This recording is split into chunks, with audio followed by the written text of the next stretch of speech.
जय हिंद दोस्तों, स्वागत है आपका पृथ्वी क्लासेस में। दोस्तों, हम लोग अभी हिंदी की श्रृंखला में देख रहे हैं क्या शब्द विचार।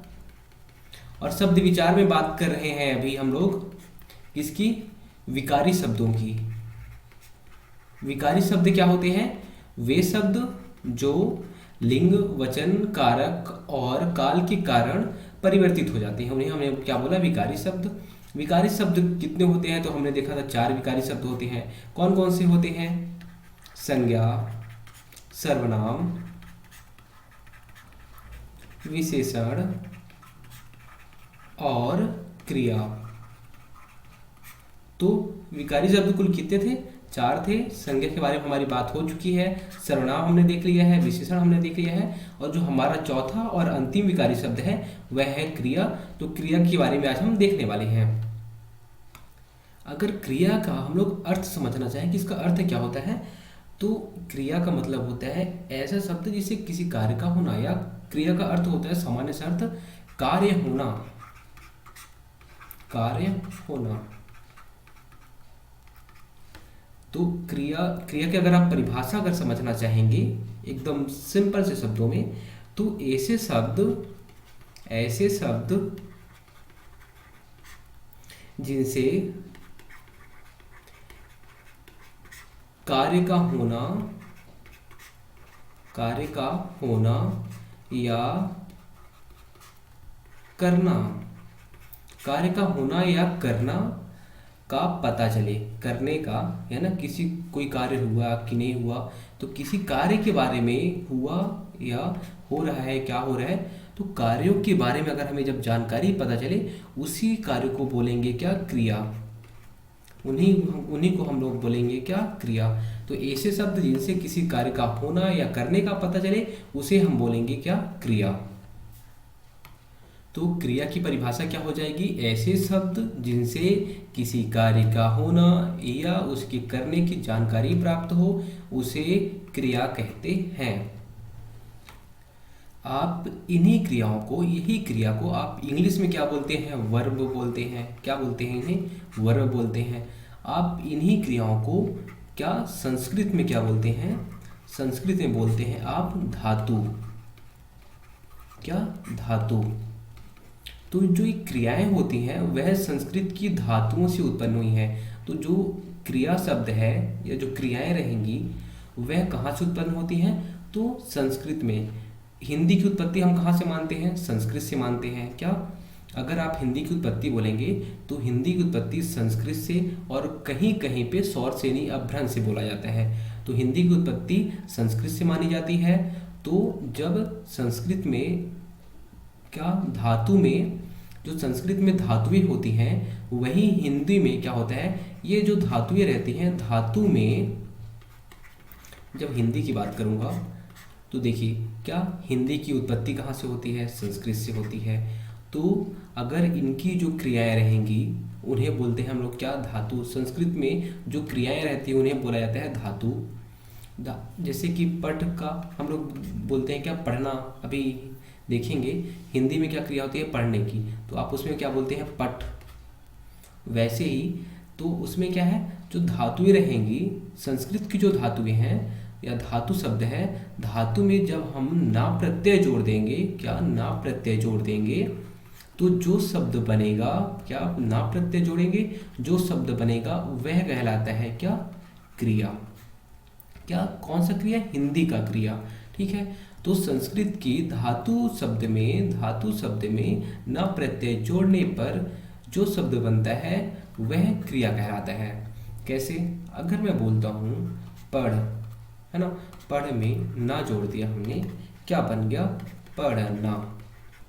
ठीक है, ये धातु हो गया, धातु, और ये प्रत्यय हो गया। वैसे ही आप बोलते हैं क्या, खेल। खेल धातु हो गया, आपने इसमें क्या जोड़ दिया, ना प्रत्यय जोड़ दिया। ना प्रत्यय जोड़ दिया तो बन गया क्या, खेलना। तो क्रिया क्या हो गया, ऐसे शब्द जो किसी कार्य के होने या करने को बताते हैं उन्हें हम बोलते हैं क्या, क्रिया।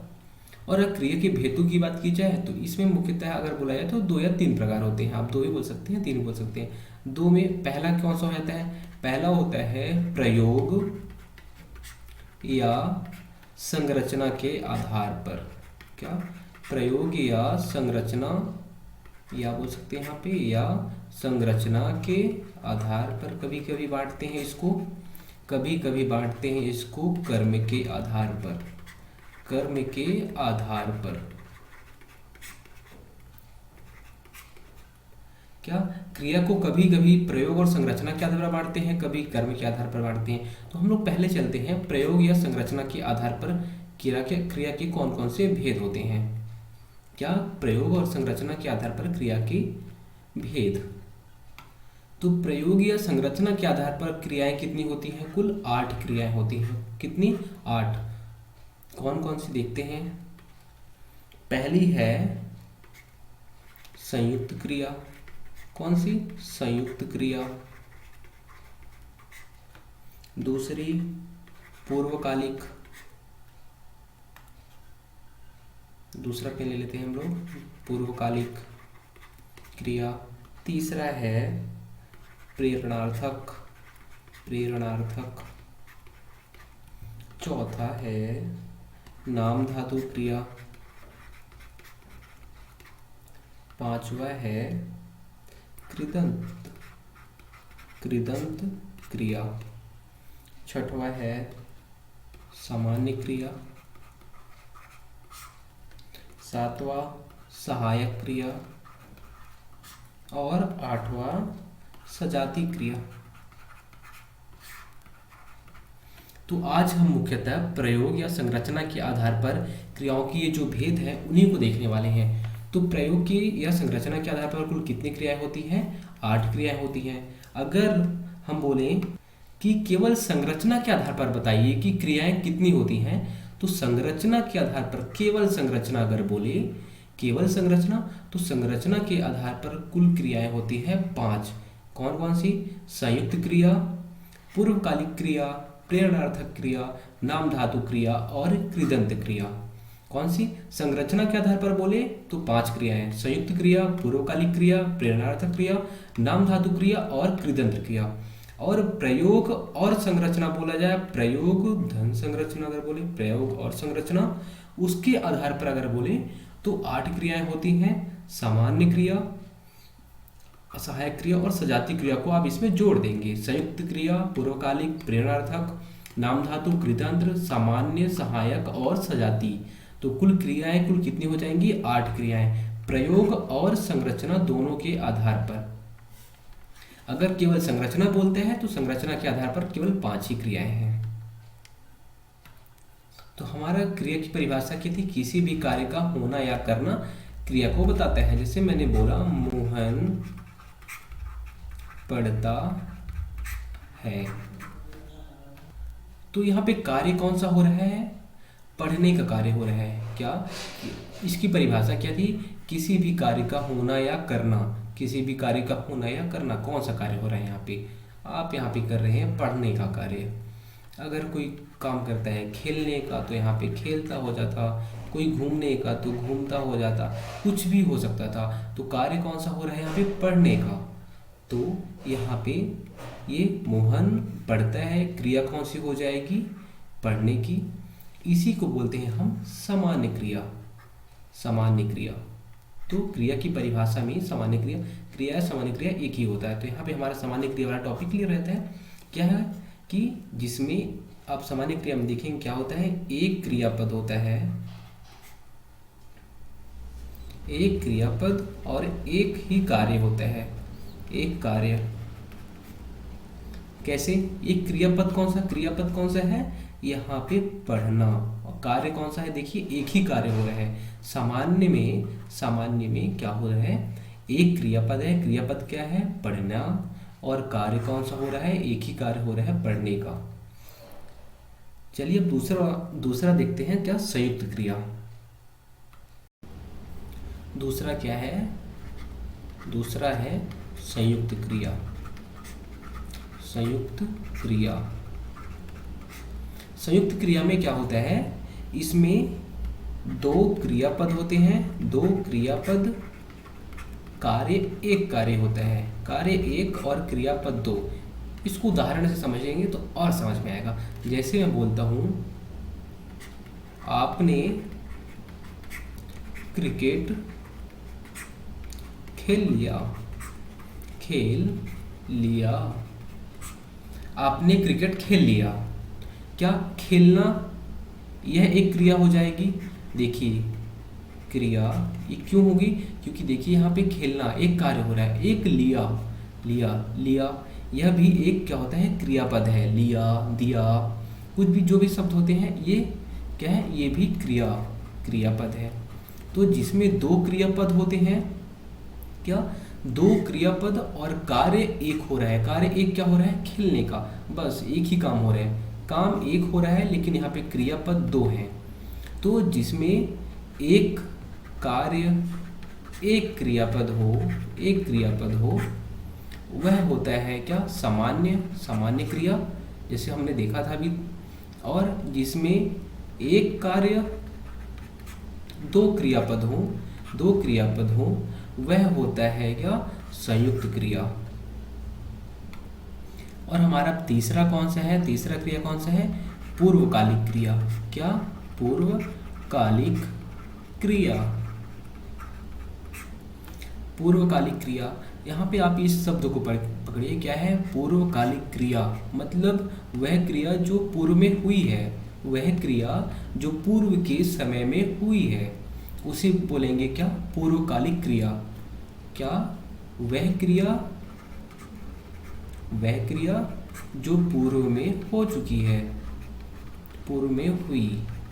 ठीक है, इसका अर्थ देखिए यही निकल रहा है, पूर्वकालिक क्रिया, वह क्रिया जो पूर्व में हो चुकी है। इसमें क्या रहेगा, इसमें दो क्रियापद रहेंगे, दो क्रियापद दो कार्य। अब ये कैसे होगा, दो क्रियापद दो कार्य कैसे। अगर मैं बोलता हूँ मोहन, अभी हम वहाँ पे क्या देख रहे थे, मोहन खेल लिया, क्या खेल लिया देखे थे ना। और यहाँ पे अगर मैं बोलता हूँ मोहन खेल कर सो गया, क्या बोला मैंने, मोहन खेल कर सो गया। देखिए पहले क्रियापद कौन कौन से हैं, आप क्रियापद यहाँ पे छाटिए। क्रियापद क्या है, सोने का, पहला क्रियापद हो गया सोने का, दूसरा क्रियापद क्या हो गया, गया, तो ये दूसरा क्रियापद हो गया, दो क्रियापद हो गए। कार्य देखिए एक हो गया क्या, खेलने का कार्य, एक सोने का कार्य। आपको यहाँ पे एक चीज ध्यान देना है, वह ध्यान ये देना है, इसमें एक कार्य जो रहेगा वह पूर्ण हो चुका रहेगा, और एक कार्य अभी चलता रहेगा।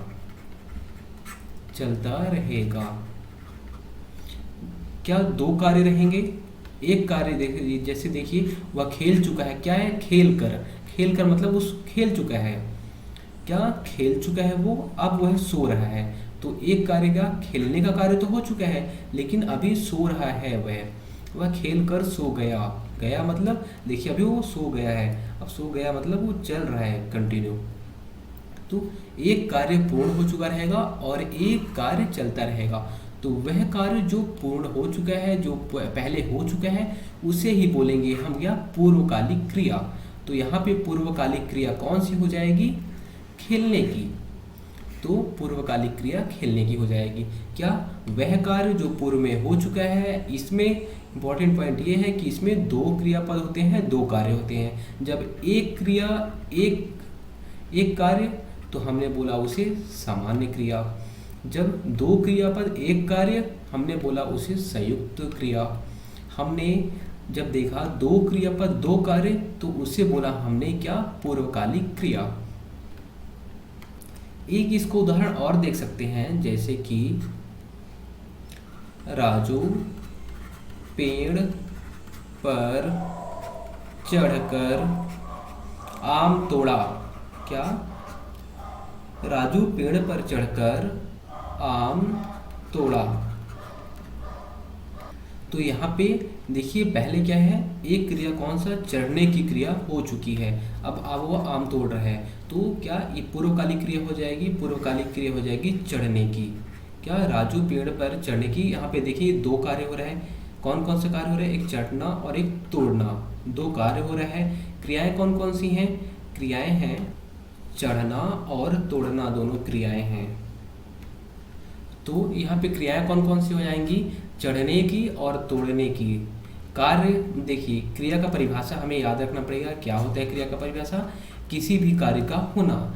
चढ़ना एक कार्य है, यह कार्य हो रहा है, और यह तोड़ना भी एक कार्य है। तो चढ़ना और तोड़ना दो क्रियाएं हो गई हमारी। और कार्य क्या है? एक पेड़ पर चढ़ना है और एक आम तोड़ना, दो कार्य हो गए हमारे। तो जब दो क्रियाएं और दो कार्य हों तो उसे हम क्या बोलेंगे? पूर्वकालिक क्रिया। क्या? पूर्वकालिक क्रिया। जब दो क्रियापद और दो कार्य, जब दो क्रियाएं दो कार्य, है ना, जब भी हो तो उसे बोलेंगे पूर्वकालिक। और पूर्वकालिक में भी क्या? जो भी कार्य पूरा हो चुका है। यहाँ पे चढ़ने का कार्य पूरा हो चुका है, तभी तो है आम तोड़ रहा है। तो चढ़ने का कार्य पूरा हो चुका है, इसलिए इसे बोलेंगे क्या? पूर्वकालिक क्रिया। हमारा पांचवा क्रिया कौन सी है? पांचवा क्रिया कौन सा है? पांचवा क्रिया है प्रेरणार्थक। क्या? प्रेरणार्थक। प्रेरणार्थक मतलब जिसमें कर्ता स्वयं कार्य न करके किसी और से कराता है, उसको प्रेरित करता है, उसको मोटिवेट करता है कार्य करने के लिए, उसको उससे करवाता है। जैसे क्या करेगा? कर्ता स्वयं कार्य ना करेगा, दूसरे से करवाएगा। अगर उदाहरण के लिए मैं बोलूं कि शिक्षक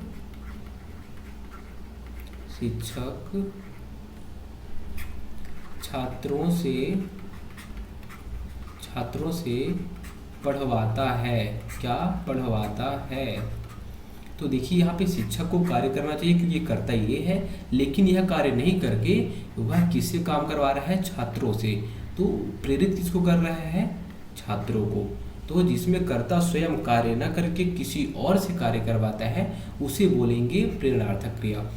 एक और दूसरा उदाहरण, जैसे कि ठेकेदार मजदूर से घर बनवाता है। यहाँ पे देखिए क्या? ठेकेदार क्या कर रहा है? मजदूरों से। प्रेरणार्थक क्रिया कौन सी हो जाएगी? मजदूरों से। देखिए क्या कर रहा है? दूसरों से कार्य करवा रहा है। घर बनवाने का कार्य जो है यह ठेकेदार को करना चाहिए क्योंकि करता ये है, लेकिन यह काम नहीं कर रहा है, यह दूसरों से काम करवा रहा है। किससे? मजदूरों से काम करवा रहा है। तो प्रेरणा देने वाला कौन हो गया? प्रेरणा देने वाला ठेकेदार हो गया, और कार्य करने वाला हो गया मजदूर। तो जिसमें कर्ता स्वयं न कार्य करके किसी और से कार्य करवाए वह होता है प्रेरणार्थक क्रिया। जैसे कि यहाँ पे हो गया बनवाना क्या? घर बनवाने की क्रिया हो रही है। तो जिसमें आपको क्या याद रखना है? प्रेरणार्थक मतलब प्रेरित करता है, मोटिवेट करता है दूसरे को कार्य करने के लिए। शिक्षक जैसे छात्रों को बोलता है कि छात्रों तुम पढ़ाओ, है ना, वह जब शिक्षक छात्रों से पढ़वाता है तो वह हो गया। जैसे ठेकेदार मजदूरों से घर बनवा रहा है तो वहाँ भी हो गया क्या? प्रेरणार्थक क्रिया। जब कर्ता स्वयं कार्य न करके किसी और से कार्य कराए उसे बोलते हैं हम प्रेरणार्थक क्रिया। छठवां हमारा क्रिया कौन सा है? छठवां हम पढ़ेंगे नाम धातु क्रिया। कौन सा? नाम धातु क्रिया। इसको पढ़ने से पहले हम लोग आते हैं किस पे? विकारी शब्द कौन कौन से होते हैं हमें ये पता है। कौन कौन से होते हैं? संज्ञा, सर्वनाम, विशेषण और क्रिया। कौन कौन से विकारी शब्द कौन कौन से होते हैं? संज्ञा, सर्वनाम, विशेषण और क्रिया। संज्ञा मतलब सब नाम, जितने भी दुनिया में चीज़ें हैं उनका नाम है, उन्हीं को बोलते हैं हम संज्ञा। सर्वनाम किस बोलते हैं? सबका नाम। तो यहाँ पे जो भी चीज़ें हैं उनका सबका नाम क्या है? सर्वनाम हो जाता है। तो ये भी नाम को बताता है, यह भी नाम को बताता है। और विशेषण क्या होता है? संज्ञा या सर्वनाम की विशेषता बताने वाले शब्द को हम क्या बोलते हैं? विशेषण। क्या? संज्ञा या सर्वनाम की विशेषता बताना। विशेषता किससे बताएंगे? कोई ना कोई नाम देके ही बताएंगे ना विशेषता उसको कि बहुत अच्छा है, क्या है। तो क्या?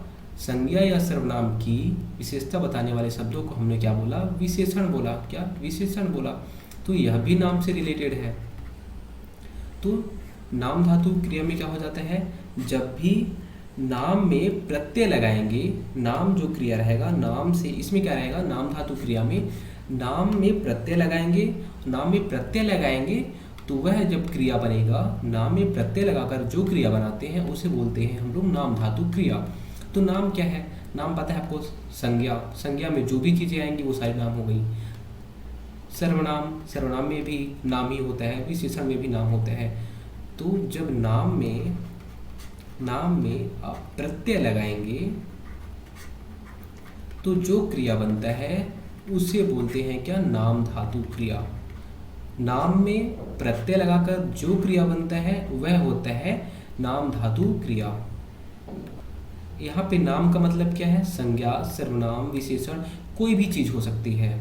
जैसे कि हम लोग इसको और उदाहरण समझने की कोशिश करें, जैसे कि क्या? चमकना है ना, चमक, सॉरी चमक। अगर मैं चमक की बात करूं तो क्या है? विशेषता बता रहा है ना। चमक क्या है? एक विशेष। अगर मैं बोलता हूँ वह सोना चमकीला धातु है या चमकता है, क्या? सोना चमकता है, क्या? सोना चमक रहा है, ऐसा कुछ बोलता हूँ तो चमकना क्या है? उसकी विशेषता है, मतलब वो विशेषण है। जो चमक शब्द है वह विशेषण है। और मैंने क्या किया? इसमें ता प्रत्यय जोड़ दिया या ना प्रत्यय जोड़ दिया, ना प्रत्यय जोड़ दिया। अब यह क्या बन गया? चमकना या चमकता।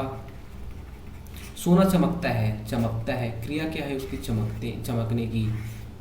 तो क्या? जब नाम शब्द में प्रत्यय जोड़ेंगे तो जो क्रिया बनेगा उसे बोलेंगे हम नाम धातु क्रिया। और उदाहरण देखते हैं इसको, जैसे कि लज्जा हो गया। लज्जा में हम लोग जोड़ते हैं क्या? ना प्रत्यय।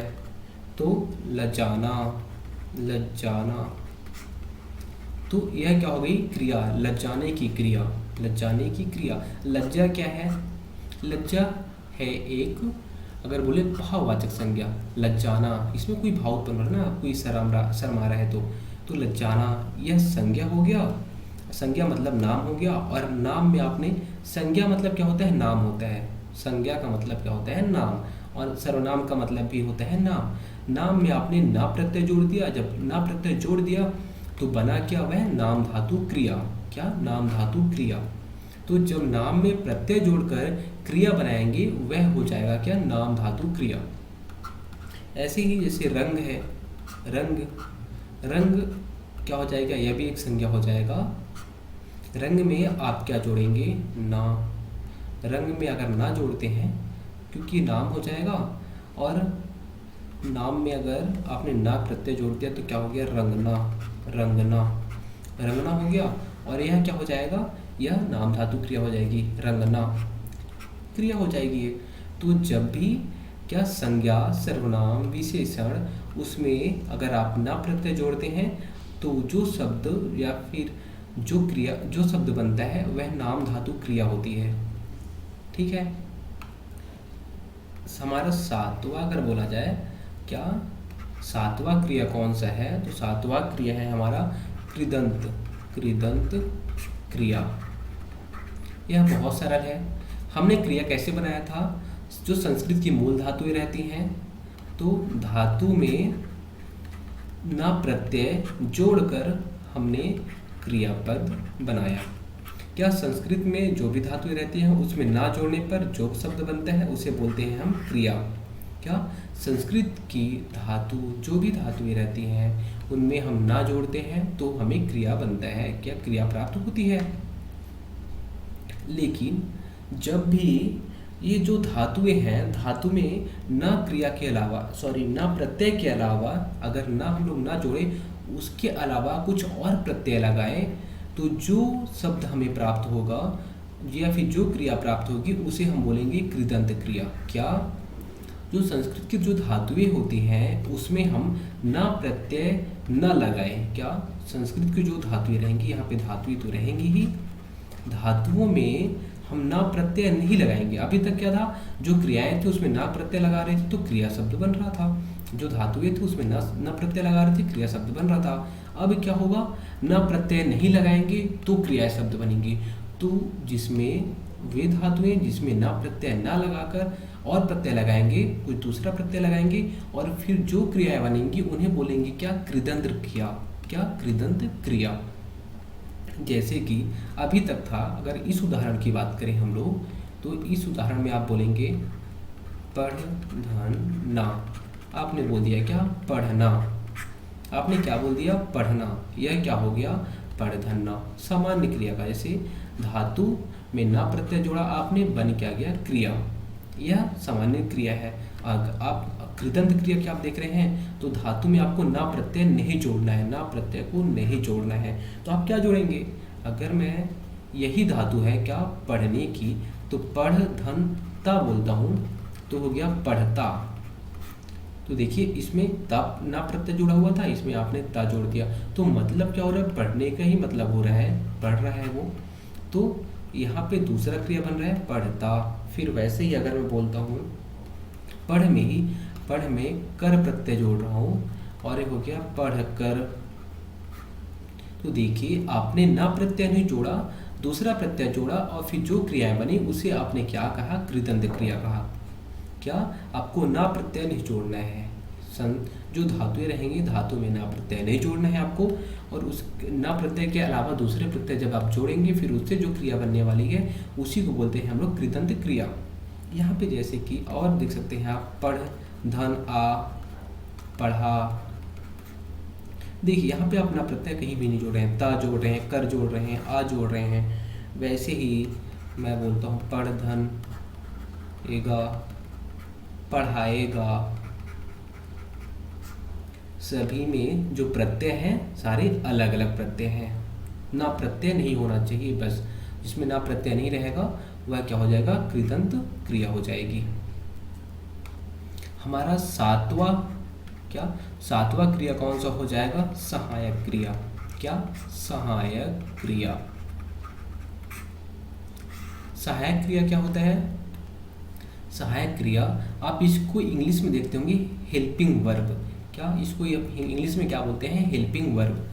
तो सहायक क्रिया, आप इसका अगर मतलब निकालना चाहेंगे तो क्या होता है, क्रिया की सहायता करने वाली। सहायता मतलब, सहायक मतलब सहायता करने वाली, तो सहायता करने वाली क्रिया। तो जब भी मुख्य क्रिया की, किसकी, मुख्य क्रिया की सहायता करने वाली क्रिया को हम बोलते हैं सहायक क्रिया। क्या, मुख्य क्रिया की सहायता करने वाली क्रियाओं को हम बोलते हैं सहायक क्रिया। क्या, मुख्य क्रिया की सहायता करने वाली क्रियाओं को बोलते हैं हम सहायक क्रिया। तो सहायक नाम से ही पता चल जा रहा है, सहायता किसी की कर रही है, और वह किसकी सहायता कर रही है, सहायता कर रही है मुख्य क्रिया की। जैसे कि मोहन खेल रहा है, क्रिया क्या है, खेलने की। लेकिन यहाँ पे जो सहायक क्रिया है वह क्या है, रहा है। क्या, रहा है। क्या, रहा है। तो मुख्य क्रिया खेलने की हो जाएगी और यहाँ पे जो यह अन्य क्रिया होगी या सहायक क्रिया होगी वह रहा है। तो जो यह सहायक क्रिया है वह काल को बताने के लिए, वाक्य में काल को बताने के लिए उपयोगी होती है। क्या, जो ये सहायक क्रिया है वाक्य में कौन सा काल है, अगर यहाँ पे देखिए मोहन खेल रहा है, मैं बोलता हूँ मोहन खेल रहा था, मोहन खेल रहा था। आप देख रहे हैं यहाँ पे क्या है, अभी वर्तमान है ये, फिर अभी ये किस में हो जाएगा, खेल रहा था, मतलब भूत की बात हो रही है यहाँ पे। तो क्या वाक्य में काल को बताने के लिए किसका उपयोग किया जाता है, सहायक क्रिया का। किसका, सहायक क्रिया का। सहायक क्रिया क्या बताता है, वाक्य में काल को बताएगा और यह मुख्य क्रिया की सहायता करती है। सहायक क्रिया का क्या क्या उपयोग है, पहला तो यह मुख्य क्रिया की सहायता करती है, दूसरा वाक्य में काल को बताती है कि कौन सा काल है। और हमारा अंतिम क्रिया है, कौन सा, अंतिम क्रिया है, अंतिम क्रिया वह है सजातीय, सजातीय क्रिया। सजातीय क्रिया हुआ मतलब आपको यहाँ पे क्या पता चल रहा होगा, आप शब्द देख रहे हैं क्या, समान जाति की क्रिया। क्या, समान जाति की क्रिया। क्रिया समान जाति की मतलब क्या है, अब इसका भी मतलब आप पकड़ना चाहें तो क्रिया, अब क्रिया समान जाति की कैसी होगी, उसके लिए अगर हम लोग थोड़ा सा बेस में चलें, बेस में कैसे चलेंगे, हम बोलते हैं राम क्रिकेट खेलता खेलता है। ठीक है, यह बेस उदाहरण हो गया। आप देखेंगे कोई भी वाक्य हो, वाक्य में क्या होता है, कर्ता होता है, कर्म होता है और क्रिया होती है। क्या क्या, कर्ता, कर्म और क्रिया। कर्ता क्या है, राम है। कर्म क्या है, क्रिकेट। और क्रिया क्या है, क्रिया किसकी हो रही है, जो भी कार्य हो रहा है, कौन सा कार्य हो रहा है, यहाँ पे कार्य क्या हो रहा है, खेलने की कार्य हो रहा है, खेलने का कार्य हो रहा है। तो क्रिया क्या है, खेलना। कर्म क्या है, क्रिकेट। और कर्ता क्या हो जाएगा, राम। तो आप यहाँ पे एक चीज देख रहे होंगे, क्या, जो कर्ता और कर्म है, कर्ता और कर्म हमेशा क्या होते हैं, नाम होते हैं। नाम मतलब संज्ञा या सर्वनाम। नाम में यही चीजें आती हैं, क्या, संज्ञा या सर्वनाम। क्यों, क्योंकि हमने संज्ञा में देखा था, दुनिया में जो भी चीजें हैं सबका नाम है, उसी को ही बोलते हैं हम संज्ञा। जो भी चीजें हैं उनका नाम है, उन्हीं को बोलते हैं संज्ञा। अब अगर आप बोलते हैं क्या, राम, राम एक इंसान का नाम है, तो आप किसे क्या बोलेंगे, नाम। क्रिकेट, क्रिकेट क्या है, खेल का नाम है, नाम तो है ये। तो ये दोनों क्या है, संज्ञा हो जाएंगे, संज्ञा। लेकिन हमारा पॉइंट यहाँ से शुरू होता है, यह तो नॉर्मल हो गया उदाहरण, बेसिक उदाहरण हो गया। लेकिन सजाती में एक चीज आपको ध्यान देना है, जो ये कर्म आपको दिख रहा है, क्या, जो ये कर्म आपको दिख रहा है यहाँ पे, वह कर्म संज्ञा या सर्वनाम नहीं होगा। कैसे, यह कर्म संज्ञा या सर्वनाम नहीं होगा। तो सजाती क्रिया में क्या होता है, कर्म जो रहता है वह संज्ञा या सर्वनाम से नहीं होता, बल्कि जो कर्म रहता है और जो क्रिया रहती है वह एक ही धातु से बनी होती है। क्या, जो कर्म रहता है और क्रिया रहती है वह एक ही धातु से बनी रहती है। थोड़ा सा आपको ये डिफिकल्ट लग रहा होगा कि इसका मतलब क्या है, कुछ समझ नहीं आ रहा है, क्या बोल रहे हैं। तो अगर इसको हम उदाहरण से देखना चाहें तो इसी को हम बोलते हैं, राम ने खेल खेला। राम ने खेल खेला। देखिए खेल यहाँ पे क्या हो जाएगा, कर्म हो जाएगा, खेल कर्म हो जाएगा, और जो खेला है वह हो जाएगा क्या, क्रिया। क्रिया क्या हो जाएगा, खेला, और खेल क्या है, कर्म। और यहाँ पे राम जो है वह हो जाएगा क्या, कर्ता। तो देख रहे हैं हमने क्या बोला था अभी, जो कर्म रहता है और क्रिया, सजाती क्रिया में कर्म और क्रिया दोनों एक ही धातु से बने होते हैं। यहाँ पे क्या दिख रहे थे, जो नॉर्मल उदाहरण रहते हैं, जो दूसरे क्रियाएं रहेंगी उसमें क्या रहेगा, जो कर्ता और जो कर्म रहेगा वह संज्ञा या सर्वनाम, संज्ञा या फिर सर्वनाम रहेगा, और जो क्रिया रहेगी वो तो क्रिया रहेगी ही। लेकिन सजाती की बात हो जाएगी, सजाती मतलब एक ही जाति की, एक ही जाति की मतलब जो कर्म रहेगा और जो क्रिया रहेगी वो एक ही जाति की रहेगी, एक ही जाति की, एक ही जाति की मतलब, एक ही जाति की मतलब एक ही धातु की। यहाँ पे देख रहे हैं धातु दोनों का क्या है, खेल खेल। अगर मैं ऐसे एक उदाहरण लेता हूँ, राम ने पढ़ाई पढ़ी। अब देख रहे हैं पढ़ाई पढ़ी, देखिए दोनों में यह क्या हो जाएगा, यह कर्म हो जाएगा, पढ़ाई कर्म हो जाएगा, और पढ़ी क्या हो जाएगी, क्रिया। तो दोनों का धातु क्या है, सेम है। क्या, कौन सा धातु है वह, पढ़, पढ़ धातु। वैसे ही अगर मैं बोलूं राहुल ने चाल चली, चाल चली, दोनों में यहाँ पे देखेंगे आप, कर्म क्या है, चाल है, क्रिया क्या है, क्रिया है चली, और राहुल क्या है, कर्ता। तो कर्म और क्रिया दोनों क्या है, चल धातु से बने हैं। कौन से धातु से, चल धातु से। तो जब कर्म और क्रिया दोनों एक ही धातु से बने होते हैं तो उसे हम क्या बोलते हैं, उसे बोलते हैं सजातीय क्रिया।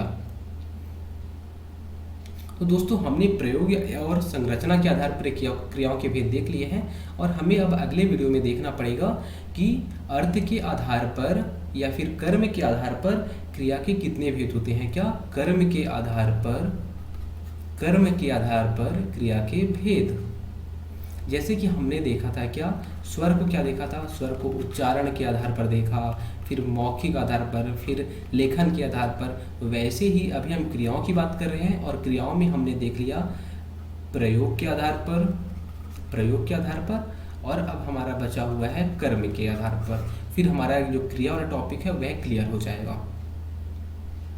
तो चलिए दोस्तों, मिलते हैं अगले वीडियो में। Thank you, take care.